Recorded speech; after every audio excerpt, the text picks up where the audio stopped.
Salve Maria, nós estamos reunidos em nome do Pai, do Filho e do Espírito Santo. Vinde Espírito Santo, vinde por meio da poderosa intercessão do Imaculado Coração de Maria, vossa amadíssima esposa. Vinde Espírito Santo, vinde por meio da poderosa intercessão do Imaculado Coração de Maria, vossa amadíssima esposa.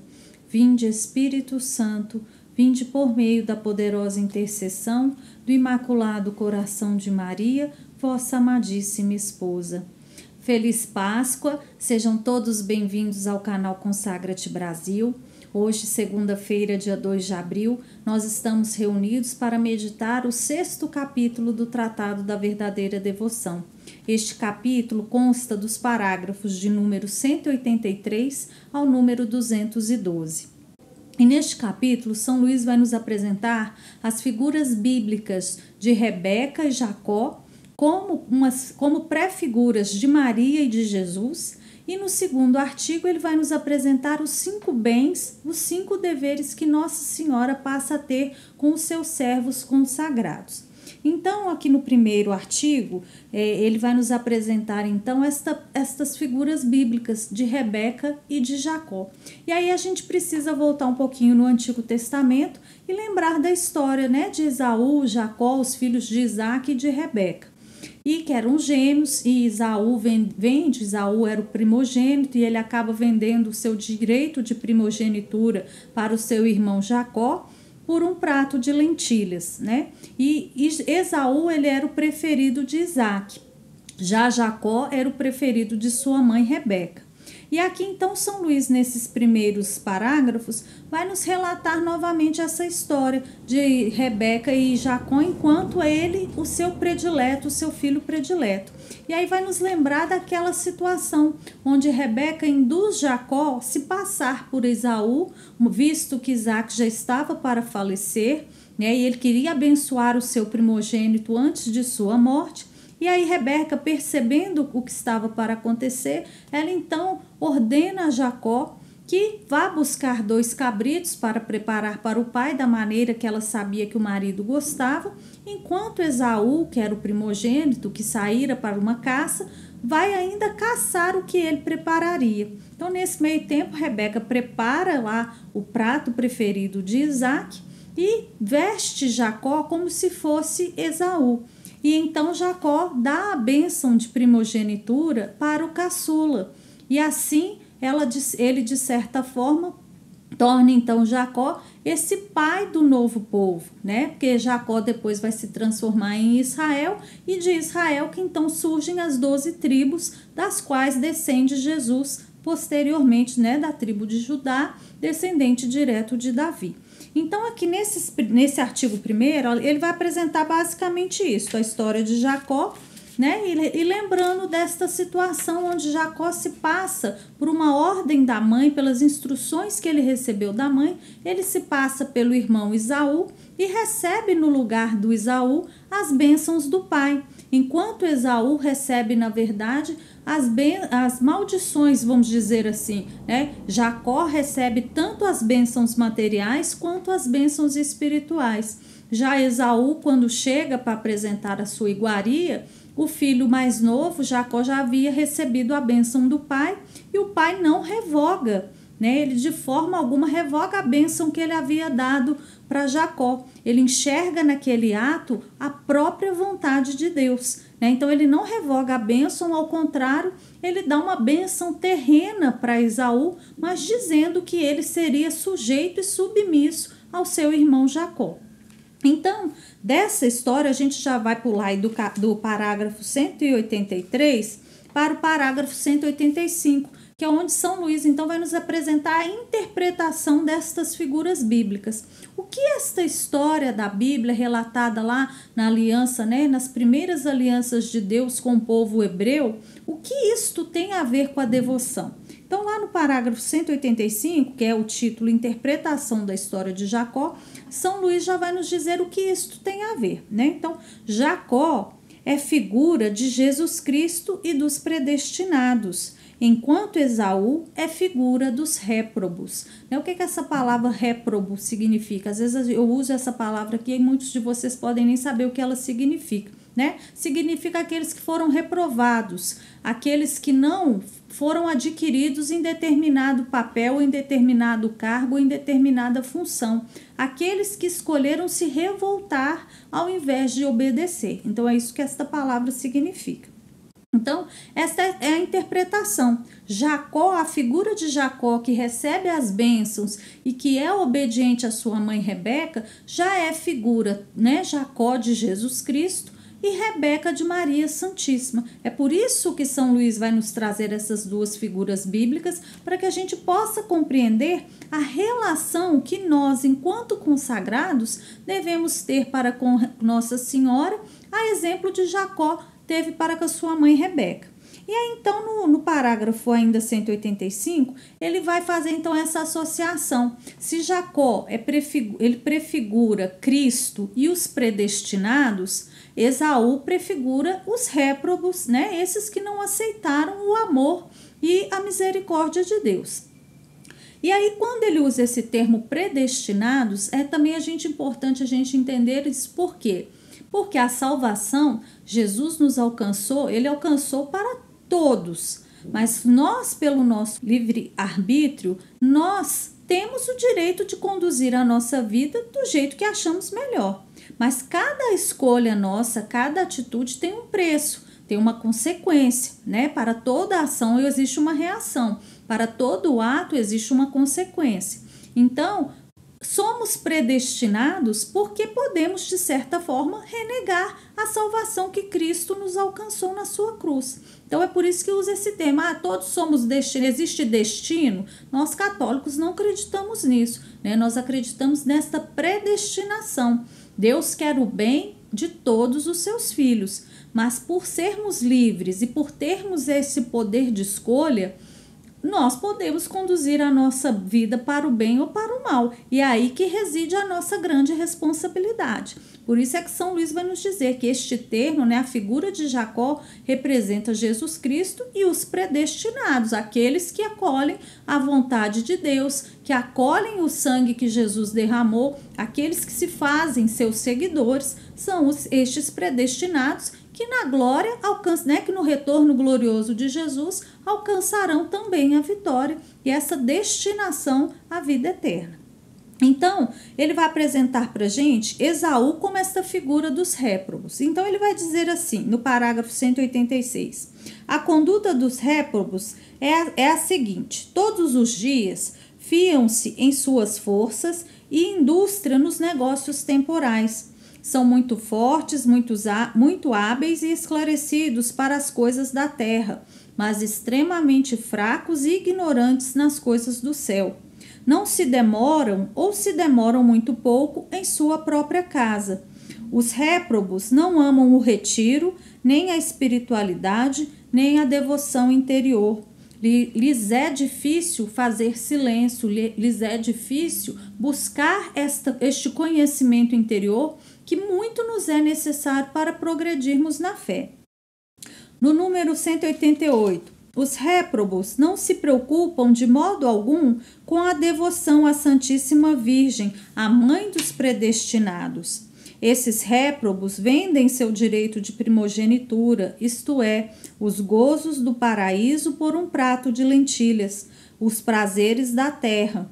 Riem, bebem, comem, divertem-se, jogam, dançam, sem a mínima preocupação como Esaú, de sorte que se tornarem dignos da bênção do seu Pai Celeste. Vendendo por um instante de prazer, por uma vã fumaça de honra, perdem a graça batismal, sua veste de inocência, sua celestial herança. Os réprobos, finalmente, em segredo ou às claras, odeiam e perseguem diariamente os predestinados. Então, aqui São Luís nos apresentam como a gente pode perceber uma pessoa que não tem essa vontade de ser um predestinado, Aquela pessoa que não busca ter um momento de oração, uma vida de crescimento interior, que retire em si mesmo, que olhe para dentro, que se silencie, Aquela pessoa que só pensa nas coisas materiais, né? Ah, o que eu posso fazer para ganhar mais dinheiro? Eu tenho que ser bem-sucedido, eu tenho que ter X carros, eu tenho que fazer X viagens, tenho que ter uma casa, não está satisfeito. Preocupa-se muito com as coisas materiais e os bens materiais e acham que só isso é necessário para serem felizes. Ou, como ele diz aqui, né, vendem o seu direito de primogenitura. Que direito é esse, né? O gozo do paraíso. Gente, essa palavra gozo significa alegria, né? Não existe, como nós falamos no nosso último vídeo, né? O maior amor que podemos ter para com alguém é desejar que esse alguém se salve, né? E vocês imaginem isso, essa alegria de estar no paraíso, de estar junto a Deus. Não tem nada no mundo que supere essa alegria. Esta é a verdadeira felicidade. E por que a gente troca isso? Vai dizer aqui São Luís, né? Pelos prazeres desta terra. A gente ri, a gente bebe, come, diverte, joga, dança, sem a mínima preocupação de nos tornarmos dignos da bênção de Deus.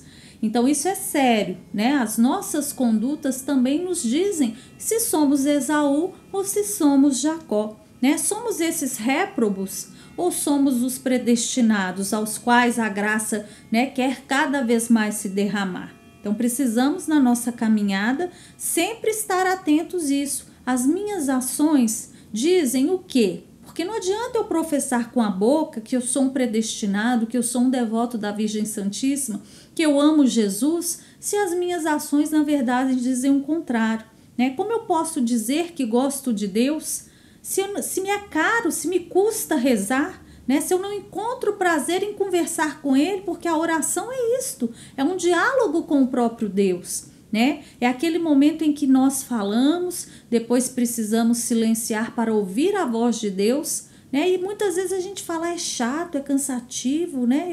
Eu não consigo concentrar, mas para as coisas do mundo a gente consegue. A gente, se falar assim, a missa durou 1h10, 1h20, as pessoas às vezes já reclamam, demorou demais.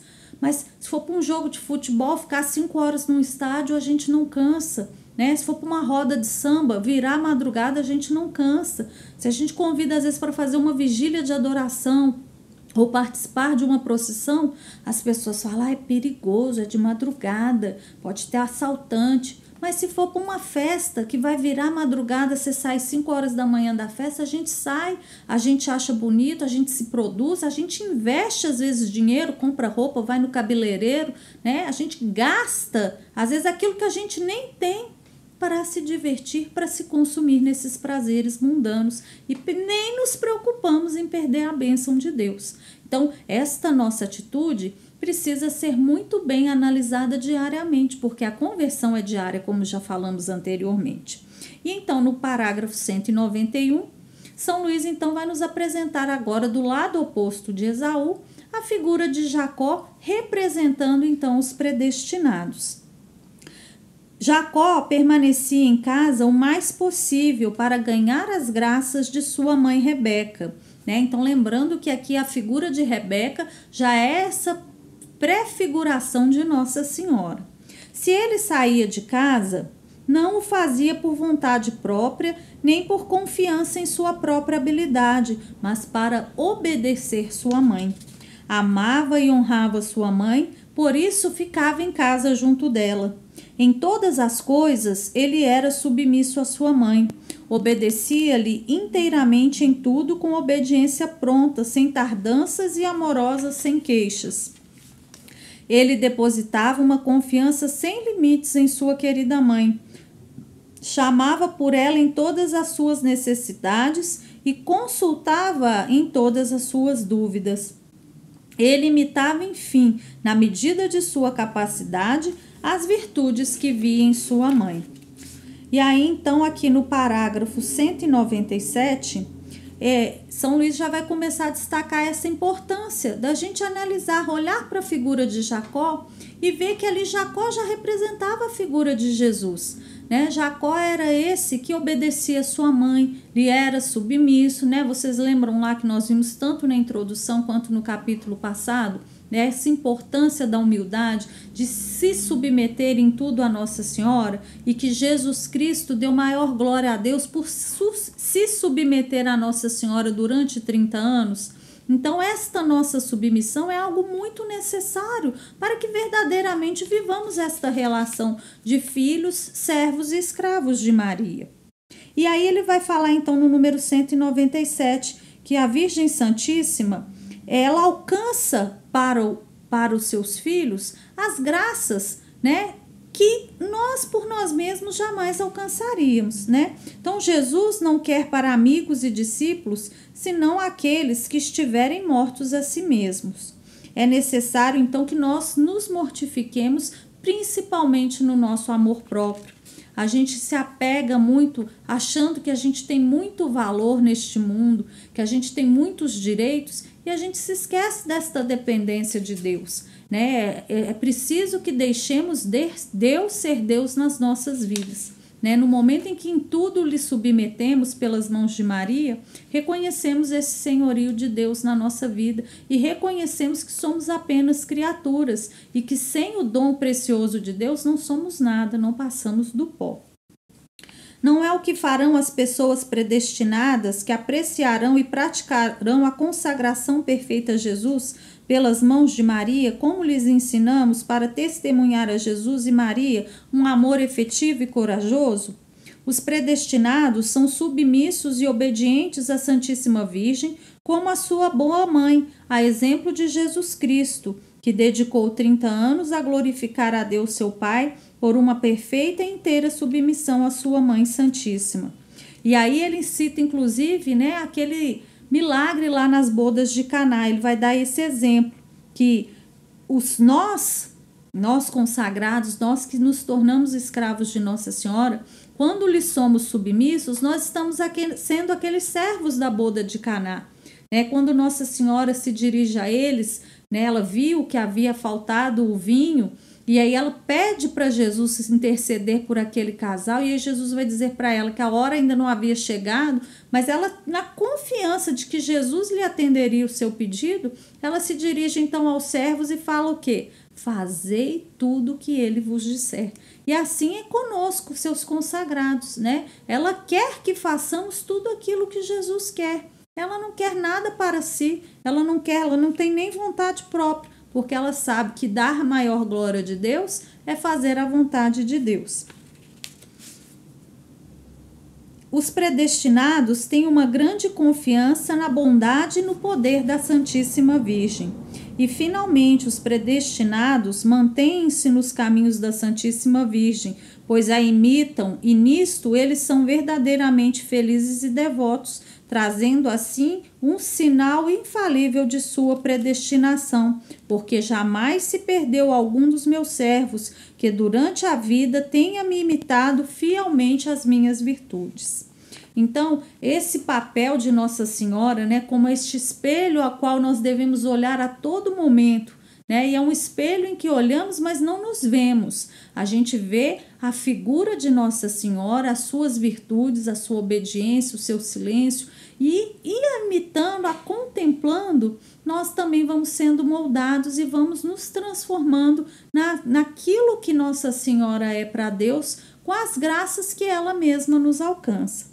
E aí, então, a gente parte para o parágrafo 201, que já entramos no artigo 2º deste capítulo, que é onde São Luís vai nos apresentar os 5 deveres, né, as 5 graças, os 5 bens que Nossa Senhora nos passa a dever. É como se no momento em que nós nos consagramos a ela, ela passa a ter um certo dever também para conosco, pois passamos a ser os seus bens, né? Tornamos para ela uma posse. Então, ela passa a ter uma responsabilidade sobre esses que se entregam a ela. E aí é nisso que São Luís, então, vai apresentar quais são essas responsabilidades, que são grandes bens, são grandes graças que ela nos alcança pelo simples fato de passar a ter responsabilidade sobre as nossas vidas. Então, lá no primeiro motivo, né? O primeiro bem, ela ama os seus consagrados, os seus devotos, né? Eu amo aqueles que me amam.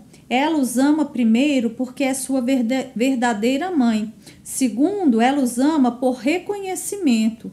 E terceiro, ela os ama porque, sendo predestinados, Deus os ama. Quarto, ela os ama porque eles se lhe consagraram e porque são sua partilha e sua herança. Ela espreita, como Rebeca, as ocasiões favoráveis de lhes proporcionar algum bem e de os engrandecer e de os enriquecer com as graças de Deus. Ela lhes dá bons conselhos, como Rebeca deu a Jacó. Meu filho, segue meus conselhos. Seu corpo e sua asa, e entre outros conselhos, ela lhe sugere levar 2 cabritos, isto é, seu corpo e sua alma, e de lhe os consagrar para que ela prepare um manjar agradável a Deus. Quando lhe levamos e consagramos nosso corpo e nossa alma com tudo que deles depende, sem nada excetuar, que faz esta boa mãe? Ela mata os cabritos, 2 cabritos aqui, que é o nosso corpo e a nossa alma, né? São Luís já está fazendo esta analogia lá da cena bíblica. Então, Nossa Senhora faz o quê? Quando nós lhe entregamos esses 2 cabritos, que é o nosso corpo e a nossa alma, o que ela vai fazer com isso? Ela mata os 2 cabritos, tirando-lhes a vida do velho Adão. Escorcha-os, despoja-os da pele natural, das inclinações naturais, do amor próprio, da vontade própria e de todo apego à criatura. Purifica-os de toda mancha, sujeira e pecado e prepara-os ao gosto de Deus e para sua maior glória. Então, é exatamente essa imagem, né, que a gente vê na cena bíblica. Nossa Senhora pega o nosso corpo e a nossa alma, né? Ela sabe ali o que ela precisa fazer, então ela purifica, ela prepara do jeito que Deus vai agradar, e aí então ela nos apresenta a Deus, porque ela passa a ter uma responsabilidade para conosco, uma vez que, né, sendo esses predestinados à salvação, Deus nos ama e ela consequentemente também nos ama. Ela nos cobre com as vestes limpas, novas, preciosas e perfumadas de Esaú, o primogênito, isto é, de Jesus Cristo, seu filho. Daquelas vestes que ela conserva em sua casa ou por outra em seu poder, pois ela é a tesoureira, a dispensadora universal dos méritos e das virtudes de seu Filho Jesus Cristo, dons que ela dispensa e comunica a quem quer, quando quer, como quer e enquanto quer, como já vimos anteriormente. Ela reveste os predestinados dos méritos e do valor de suas próprias ações, para que eles tenham força para carregar o jugo do Senhor, que se carrega ao pescoço. Ela põe um novo perfume e uma nova graça nestas vestes e ornamentos. Ela consegue-lhes, enfim, a bênção do Pai Celestial. E neles, reconhecendo os méritos e o bom odor de seu Filho Jesus e de sua mãe Maria Santíssima, dá-lhe sua dupla bênção. Bênção do orvalho do céu, isto é, da graça divina que é a semente da glória. E bênção espiritual em Jesus Cristo, fertilidade da terra. Em outras palavras, que este bom Pai lhes dá seu pão cotidiano e uma abundância suficiente de bens deste mundo. Ela fala os senhores de seus outros irmãos, os réprobos, embora esta primazia nem sempre transpareça neste mundo, que passa num instante no qual dominam muitas vezes os reprovados. Esta primazia é, no entanto, verdadeira e será manifestada por toda a eternidade no outro mundo, onde os justos dominarão e comandarão as nações. Então, Nossa Senhora nos ama e ela faz conosco aquilo que Rebeca fez com Jacó. Então, ela prepara, ela ordena, ela vai instruindo, e aí ela ajuda no que for necessário para que aquele filho se apresente diante do Pai e receba do Pai a bênção celestial. A bênção tanto espiritual quanto material. E é interessante que aqui ela nos mostra que mesmo que materialmente nesta vida terrena os predestinados possam parecer fracassados, que eles têm menos sucesso às vezes nos seus trabalhos, nos seus negócios, eles sejam menos astuciosos para as coisas terrenas e que esta primazia não transpareça na vida carnal, que na vida eterna é fato, né? Ela é uma primazia verdadeira e será manifesta por toda a eternidade, porque Deus é justo, né? Deus coloca, depois que ele dá a sua bênção, ele não retira mais. E aí vamos para o parágrafo 208, nesse segundo bem que Nossa Senhora passa a ter para conosco, né? Ela nos mantém. O segundo dever de caridade que a Santíssima Virgem exerce para com seus fiéis servos é provê-los de tudo para o corpo e para a alma. Então ela nos veste com esta dupla, né, com duplas vestes, tanto para o nosso corpo, ela cuida tanto das nossas necessidades materiais, né, o nosso sustento. E aqui é interessante a gente entender, quando a gente fala que Nossa Senhora vai cuidar do nosso sustento, né, é uma coisa que Padre Jonas também fala muito nas suas pregações, é o ter o que comer e ter o que vestir, é aquela dignidade básica. Significa que você vai ganhar muito dinheiro, que você vai ter muitos carros, que você vai ter muito sucesso. Não é esse bem material no conceito que o mundo nos oferece, né? É o ter, o comer e ter o vestir. E isso é o bem primaz que Nossa Senhora alcança materialmente. E também para a alma, os bens necessários, as graças necessárias para que nós não nos percamos, né? E nos mantamos firmes, sigamos perseverantes com uma certa constância na nossa caminhada de conversão. Aí no parágrafo 209, então, Nossa Senhora vai nos apresentar esse terceiro dever, esse terceiro bem que ela nos alcança. Ela nos conduz por todos os caminhos. O terceiro bem que a Santíssima Virgem faz a seus fiéis servos é conduzi-los e dirigi-los conforme a vontade de seu Filho. No parágrafo 210, o quarto motivo. Ela nos defende e nos protege. O quarto favor que a Santíssima Virgem presta a seus filhos e fiéis servos é defendê-los e protegê-los de seus inimigos. Maria, a Mãe misericordiosa dos predestinados, abriga-os sobre as asas de sua proteção como uma galinha aos pintinhos.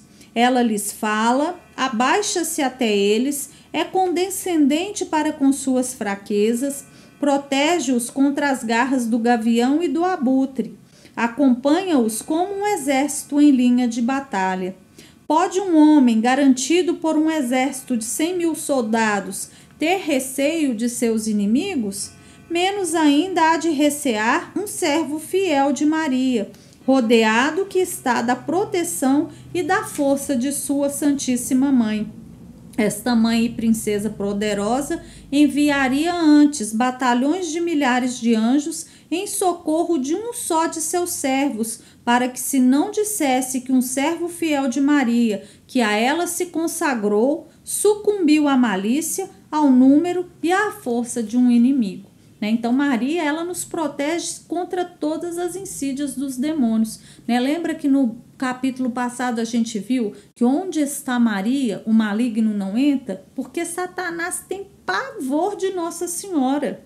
Ela é assim, é a causa da queda dele. Claro que Jesus Cristo, ao aceitar morrer na cruz, ele paga o preço definitivo pela nossa queda. Mas em termos humanos, Maria é a pessoa, né, a mulher que esmaga Satanás. Então ele tem pavor, tem ódio de Nossa Senhora. Então onde Nossa Senhora está, Satanás não chega, né? Porque se a gente viu que o Espírito Santo só age nas almas que ele encontra Nossa Senhora, onde está Maria, consequentemente está o Espírito Santo e está Jesus, visto que Maria nem existiria se ela não existisse em Jesus, porque o coração dela e de Jesus é quase que um mesmo coração. Ela só pensa e faz e deseja aquilo que Jesus pensa, faz e deseja. Então, onde Maria está é sinal realmente, verdadeiramente de salvação. E, enfim, o quinto motivo que São Luís vai nos apresentar, o maior bem, ela intercede por seus fiéis consagrados. O quinto, enfim, e o maior bem que a amabilíssima Maria proporciona a seus fiéis devotos é interceder por eles junto de seu Filho, apaziguá-lo por suas preces, uni-los a eles por um forte elo e para ele os conservar. Além disso, Maria Santíssima lhes obtém a bênção do Pai Celestial e a união com Jesus Cristo, e mais, conserva-os em Jesus Cristo e Jesus Cristo neles. Ela os guarda e por eles vela constantemente, para que não percam a graça de Deus e não caiam nas armadilhas dos inimigos. Então, São Luís termina o capítulo 6 neste parágrafo 212, nos apresentando então estas duas realidades, né? A prefiguração de Nossa Senhora e Jesus nas pessoas bíblicas de Rebeca e de Jacó, e no segundo artigo, então, estes 5 bens, estas 5 graças ou estes 5 deveres que Nossa Senhora passa a ter com cada um de nós após a consagração, porque nos tornamos a sua herança, né? Verdadeiramente a sua posse. E aí São Luís então termina este capítulo aqui. Na próxima quinta-feira nós meditaremos o capítulo 7, né? Leiam ele até lá, por favor. Nós continuamos aqui à disposição de vocês, né? Deem um like aí no vídeo, se inscrevam no canal, compartilhem com quem vocês sabem que querem se consagrar, né? Vamos levar para outras pessoas este conhecimento, né? Esta devoção que está nos sendo apresentada e que pode salvar muitas almas, né? Que pode mudar a vida de muitas pessoas. E que sigamos, então, firmes aí na nossa reta final da leitura do tratado, porque na próxima semana já iniciaremos os exercícios espirituais preparatórios para a nossa consagração. Nós vamos terminar este momento agradecendo a Nossa Senhora, né, por toda a sua dádiva, por toda a sua condução na nossa formação, e que ela continue a alcançar para nós as graças que nos são necessárias para bem vivermos este momento e para que cheguemos, né, ao nosso objetivo da consagração. Que ela desde já não permita que nenhum demônio, que nenhuma insídia de Satanás nos atinja querendo fazer, né, com que nós desistamos da consagração ou que nos desanimemos, mas que sigamos aí perseverantes. Amém? Salve a Rainha, Mãe de Misericórdia, vida, doçura, esperança nossa salve. A vós bradamos, degredados filhos de Eva, a vós suspirando, gemendo e chorando neste vale de lágrimas. Eia, pois, advogada nossa, estes vossos olhos misericordiosos a nós vos volvei, e depois deste desterro, mostrai-nos a Jesus, o bendito fruto do vosso ventre. Ó clemente, ó piedosa, ó doce sempre Virgem Maria, rogai por nós, Santa Mãe de Deus, para que sejamos dignos das promessas de Cristo. Amém. Fiquem com Deus, espero vocês na próxima quinta-feira. Salve Maria!